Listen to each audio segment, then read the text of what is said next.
क्या ये कि मेरी अपहरण करा के किन्हीं गुंडों ने शादी करा दी थी, या ये कि मैं अपनी नवविवाहिता को सड़क पर अकेले छोड़कर भाग आया हूँ। अब भी जिस किसी दिन रात को सोते सोते उसे दिखता कि वो दुल्हन बनी लड़की उसके पैर पकड़कर गिड़गिड़ा रही है कि मुझे अकेला न छोड़े। सपने में वो कोशिश करता है कि उसकी शक्ल देख ले। वो कोशिश करता, पर इतने में ही उसका सपना टूट जाता।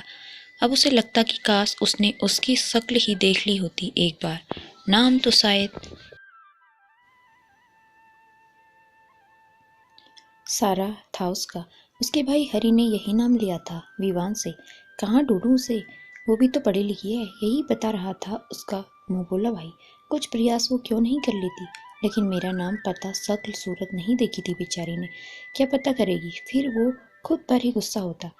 मुझे क्यों वो इतना याद आती है? मेरी क्या गलती है? मैंने थोड़े ही कहा था मुझसे शादी करो। कई बार विवान को लगता कि ये घटना उसे पागल ही न कर दे। एक तरफ माँ का प्रेशर शादी करने का, और दूसरी तरफ उस लड़की की अंतहीन यादें। अचानक उसे हंसी आ गई। इन दोनों चीज़ों के बीच में ये आज अचानक इस नई मेट का आना और उसके दिल में हलचल मचा देना। ये जिंदगी भी कितनी अजीब होती है। उसकी माँ रोज नई सुंदर से सुंदर लड़कियां की तस्वीर दिखाती है। उसे उनमें कोई रुचि नहीं। जिससे तकदीर ने जबरदस्ती जोड़ा, उसे छोड़ आया अपनी मर्जी से। अब वो याद आके सताती है, और आज पहली बार किसी लड़की, वो भी एक साधारण सी मेट को देखकर ये दिल में घंटियां क्यों बज रही हैं। ये जिंदगी मेरे संग क्या खेल खेलना चाह रही है? वो सोच में पड़ गया। उस दिन सुबह से ही घर में बहुत रौनक थी। दूर से मेहमान आ रहे थे। सुनीना को बिल्कुल भी फुर्सत न थी। दौड़ दौड़ के सबके नाश्ते पानी सर्व करने में जुटी थी। आज विवान का बर्थडे था। सुबह घर में हवन था। विनी सुनीना सारी सामग्री ला के दे दी। न पंडित जी को। हम आज ही सुनीना, मेहमानों को शरबत दो। सुनीना, जाओ बाहर सामान उतरवाओ। हर एक की जुबान पर बस एक ही नाम, सुनीना, और वो भी फिरकी की तरह घूम के सारे काम करती रही। शाम को विनी ने उससे प्यार से कहा, ले ये ड्रेस पहनकर अब तैयार हो जा, पार्टी शुरू होने वाली है। सुनैना को वो ड्रेस बहुत सुंदर लगी। उसे पहनकर उसका सौंदर्य और निखर गया। आज उसे देखकर कोई नहीं कह सकता था कि वो एक काम वाली है। विवान के दोस्तों का पूरा ग्रुप आ चुका था। सब हंसी मजाक कर रहे थे। इतने में ही विवान के पापा के दोस्त अपने परिवार सहित पहुंचे।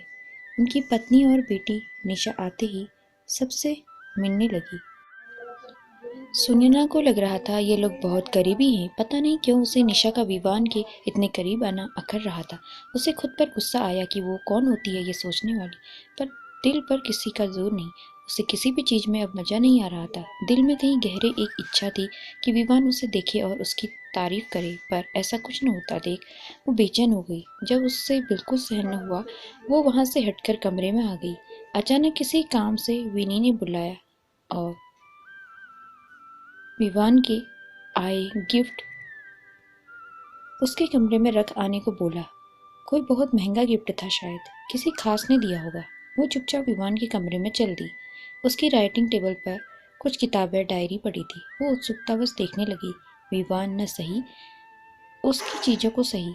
कुछ देर उसके जलते दिल को सुकून मिले शायद। ये क्या है? कोई डायरी गिरी हुई थी। वो उठा के रखने लगी। इंग्लिश में सुंदर राइटिंग में कुछ लिखा था। विवान की डायरी। उसने पढ़ना शुरू किया। बड़ी इंटरेस्टिंग डायरी थी। कैसे वो शादी के लिए न कहता, और उसकी मुंह विनी उससे मनाती। क्या विवान की शादी हो चुकी है? ये क्या लिखा है? वो जम सी गई वहाँ। ये क्या लिखा है? क्या ये वही विवान है? क्या मेरे ही साथ इनकी शादी हुई थी? ओ, पल भर वो खुशी से झूम गई, फिर सोच में पड़ गई। मैं कैसे बताऊंगी? मेरा विश्वास कौन करेगा? मुझ पे क्या प्रूफ है? मैंने तो नाम तक गलत बताया था। अब मैं क्या करूं? तभी विनी ने आवाज लगाई उसे, और वो नीचे आ गई।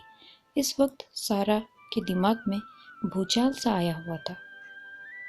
वो विवान को कैसे समझाए कि वो ही उसकी पत्नी है। आखिर इतने दिनों से वो उसे ही तो तलाश रही थी। फिर उसे ध्यान आया कि उसके पास वो लाल जोड़ा रखा है। शायद उससे वो उसे पहचान सके। उस दिन के बाद से रोज अब उसका यही उद्देश्य रहता कि वो विवान को एक बार ये सच्चाई बता सके। उसकी निगाहों में अपने लिए पसंद के भाव को नोटिस कर चुकी थी। वो खुद जानती थी कि आज उसके मम्मी पापा जीवित होते तो उसके लिए ये मिनटों का काम था, पर अब वो किसकी सहायता से अपने प्यार और पति को हासिल करने में, यही सोच के वो परेशान रहती। कितनी बार वो उस जोड़े को पहनती, कल्पनाओं में विवान को बताती उस दिन की बातें, पर हकीकत में ऐसा करने की हिम्मत न जुटा पाती।